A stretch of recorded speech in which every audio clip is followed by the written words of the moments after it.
Je ne sais pas d'où ça vient, je ne sais pas pourquoi. Ce que je sais, c'est que pour moi, c'est essentiel de faire différemment.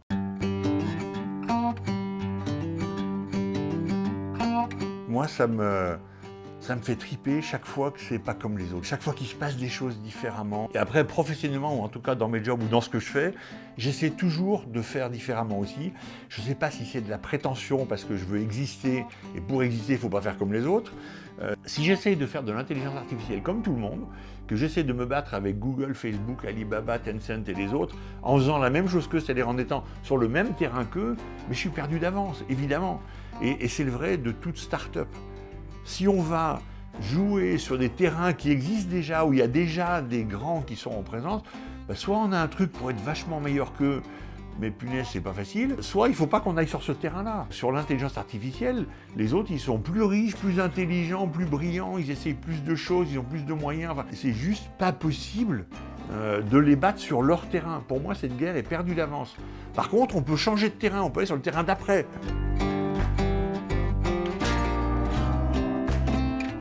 Nous, ce qu'on veut faire, c'est une intelligence artificielle, une intelligence générale, une intelligence qui fonctionne comme celle du cerveau. Ce que tout le monde dit impossible, le patron de la Google Car, qui connaît un peu ces sujets aussi, a dit que ça viendrait dans 30 à 50 ans. Moi, je m'en fous, je vais le faire dans 30 mois. On parle à n'importe quelle personne du monde de l'IA là-dedans, en disant « mais ça, c'est pas possible, ça n'existe pas, ça, c'est pour dans 30 ans, ça, il a fumé de la moquette et tout ».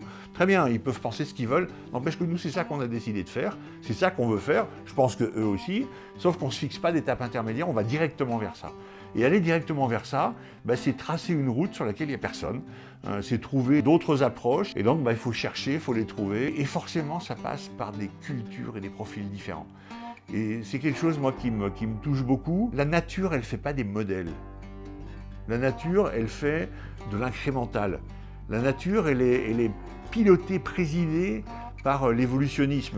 Un code ADN génère un être vivant qui se reproduit avec un autre et qui génère des descendants et donc des nouveaux codes ADN qui sont les mêmes, éventuellement avec quelques petites modifications. Et si ces petites modifications sont un peu meilleures, ou en tout cas rendent le descendant un peu plus adapté à son environnement, à son écosystème, parce que c'est ça, plus adapté à son écosystème, c'est ça le critère, et du coup ça sera sélectionné. Et donc, toutes ces évolutions se font de façon incrémentale, petit à petit, et se font au hasard. Et il y en a qui sont sélectionnées parce qu'elles sont meilleures et qu'elles sont plus adaptées. Et quand on regarde le fonctionnement du cerveau, je le dis pour l'illustrer, mais beaucoup croient que c'est juste une illustration, alors que c'est beaucoup plus profond que juste une illustration, ça marche beaucoup plus comme des termites, des abeilles, des insectes sociaux qu'autre chose, le cerveau.